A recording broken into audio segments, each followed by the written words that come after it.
Tidak, ada hakim-hakim terbaik. Tunggu, Pak, tunggu. Putra-putra terbaik bangsa memberikan keadilan kepada orang-orang jujur. Saya akan menyampaikan. Saja tepat. Saya akan menyampaikan. Tepat sekarang. Saya akan menyampaikan. Dalam periode saya, kita menghindari bagian sesat penilaian saya waktu itu kan. Tapi selatan oke. Jadi oleh karena itu yang salah dihukum, yang ringan, yang GC dapat ringan, tetapi yang juga menolak dan tidak ada berbuat yang tidak memenuhi unsur harus. Menyatakan terdakwa Ferdy Sambo SH SIK MH telah terbukti secara sah dan meyakinkan bersalah melakukan tindak pidana turut serta melakukan pembunuhan berencana dan tanpa hak, melakukan tindakan yang berakibat sistem elektronik tidak bekerja sebagaimana mestinya yang dilakukan secara bersama-sama, menjatuhkan pidana kepada terdakwa tersebut oleh karena itu dengan pidana mati. Mahfud MD akhirnya ungkap sosok pelindung Ferdy Sambo yang saat ini tengah berupaya meloloskan mantan jenderal dari tuntutan berat. Saya melihat dari ilmu intelijen ya, dari sisi intelijen kita selalu melihat indikasi. Ingat, indikasi. Nah, saya mau melihat dulu pertama putusan terhadap Pak Sambo.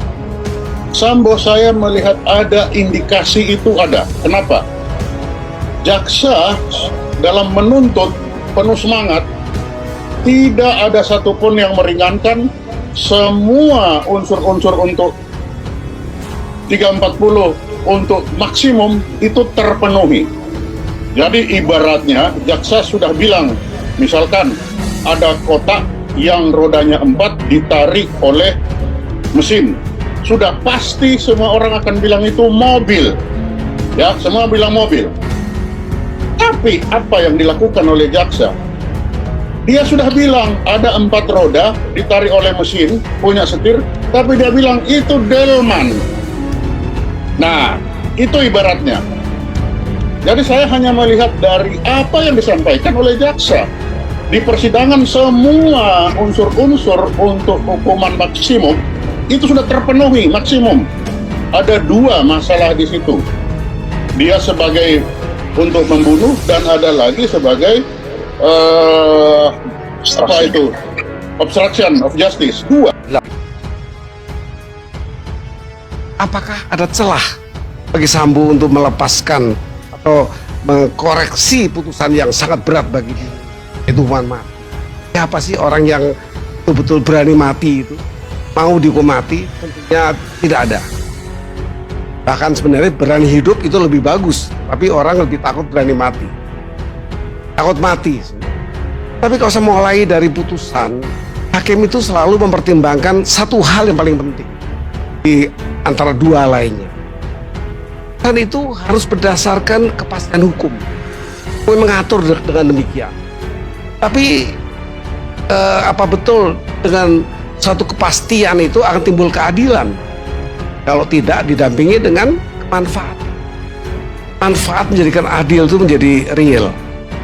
Nah, memang kemanfaatan dan putusan ini ada dua sudut, 2 kutub. Yang pertama, bermanfaat untuk orang lain tidak akan melakukan lagi perbuatan ini.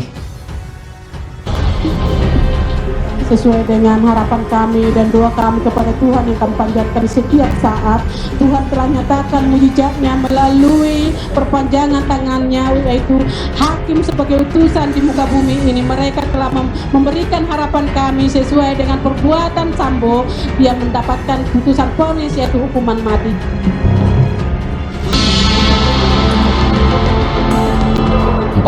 Februari 2023 menjadi hari yang patut dicatat sebagai bagian dari sejarah sistem peradilan di Indonesia. Pada hari itu, Majelis Hakim membuat keputusan krusial, yakni memvonis terdakwa pembunuhan Brigadir Nofriansyah Yosua Huta Barat, Ferdy Sambo, dengan pidana mati. Namun vonis hakim ini bukanlah akhir bagi Sambo. Mantan orang nomor 1 Divisi Propam Polri itu masih memiliki peluang untuk mendapat keringanan hukuman lewat serangkaian pembelaan di tingkat pengadilan tinggi hingga Mahkamah Agung. Meski begitu, apakah kesaktian mantan petinggi Polri itu masih ada sehingga mampu mengubah besaran vonis di tingkat banding? Untuk menjawab hal itu, mari kita simak siasat brutal sang jenderal. Bulan berlalu, harapan keluarga Brigadir Yosua terwujud. Upaya mereka mencari keadilan terbayar penuh ketika hakim akhirnya memberikan vonis hukuman mati untuk Ferdi Sambo. Mengadili, menyatakan terdakwa Ferdi Sambo SIK MH telah terbukti secara sah dan meyakinkan bersalah melakukan tindak pidana turut serta melakukan pembunuhan berencana dan tanpa hak melakukan tindakan yang berakibat sistem elektronik tidak bekerja sebagaimana mestinya yang dilakukan secara bersama-sama. Menjatuhkan pidana kepada terdakwa tersebut oleh karena itu dengan pidana mati. Vonis yang diberikan hakim ini memang cukup mengejutkan lantaran lebih tinggi dari tuntutan jaksa. Namun yang perlu diketahui, hal semacam ini sebenarnya sudah lumrah terjadi dan memang tercantum di dalam Kitab Undang-Undang Hukum Acara Pidana atau KUHP. Dalam pasal 182 ayat 4 Undang-Undang Nomor 8 Tahun 1981 tentang Hukum Acara Pidana, istilah ini disebut dengan ultra petita. Secara harfiah, ultra petita berasal dari bahasa Latin, yakni ultra yang artinya melebihi, melampaui, atau ekstrim sekali. Sedangkan petita yang artinya permohonan. Namun pada intinya, ultra petita adalah penjatuhan vonis oleh hakim yang melebihi tuntutan jaksa. Kalau memang kita kategorikan itu iya, ultra petita itu bahwa putusan melebihi dari tuntutan, dan itu nggak ada persoalan gitu. Itu hanya sekedar istilah saja dan bukan sesuatu yang kemudian menjadi masalah hukum ya. Kalau hakim memutus di atas tuntutan dari terdakwa, tuntutan dari jaksa penuntut umum kepada terdakwa, yang penting adalah bahwa putusan tadi ada pertimbangan dan ada aspek-aspek yuridis yang kemudian sudah dikaitkan dengan alat buktinya. Jadi putusan yang melebihi dari tuntutan sebagai sebuah perintah adalah hal yang wajar, hal yang biasa, yang kemudian tidak menimbulkan masalah hukum.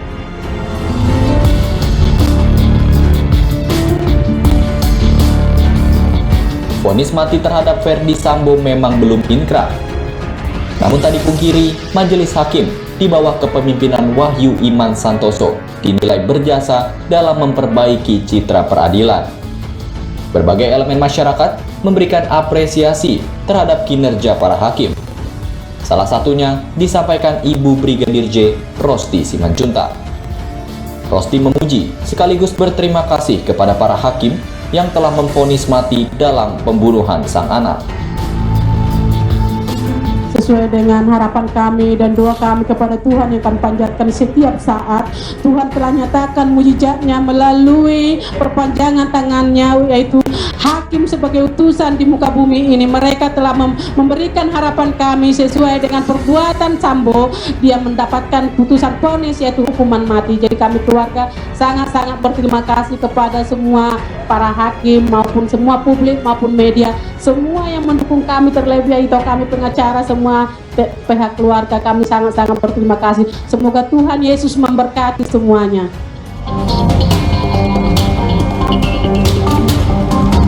Menyambut kabar ini, netizen yang sejak awal memantau kasus ini juga ramai bersuara. Media sosial langsung menyambut riuh begitu pembacaan vonis Ferdi Sambo selesai. Bahkan kata kunci Ferdi Sambo sempat menempati trending topik. Salah satu di antara ramai cuitan di Twitter tersebut ada Menko Polhukam Mahfud MD. Mahfud memberikan apresiasi dan menilai majelis hakim telah bersikap independen dalam menjatuhkan vonis. Tak ketinggalan pujian untuk jaksa penuntut umum. Mahfud menilai pembuktian jaksa terhadap terdakwa Ferdi Sambo sudah nyaris sempurna.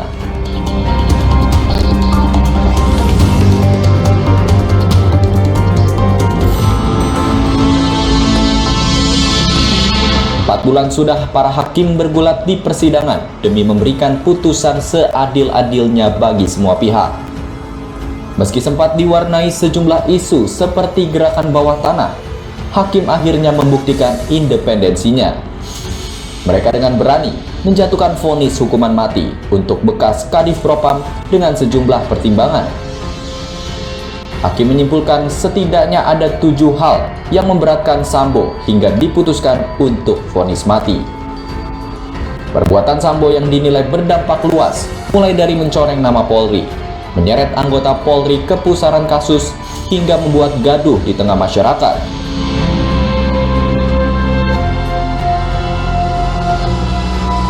Selain hal-hal yang memberatkan, hakim juga menarik beberapa kesimpulan dari proses persidangan, di mana diantaranya ada yang mematahkan pembelaan Sambo. Adapun rincian kesimpulan hakim itu, yang pertama, perbuatan pelecehan Yosua terhadap Putri tidak terbukti. Artinya, hakim tidak mendapat keyakinan terhadap adanya pelecehan seksual yang disebut sebagai pemicu pembunuhan terhadap Yosua. Menimbang bahwa sementara itu, apabila mencermati keadaan yang terjadi pada tanggal 7 Juli tersebut, tidak ada bukti pendukung yang mengarah pada kejadian yang valid adanya pelecehan seksual atau kekerasan seksual atau bahkan lebih dari itu.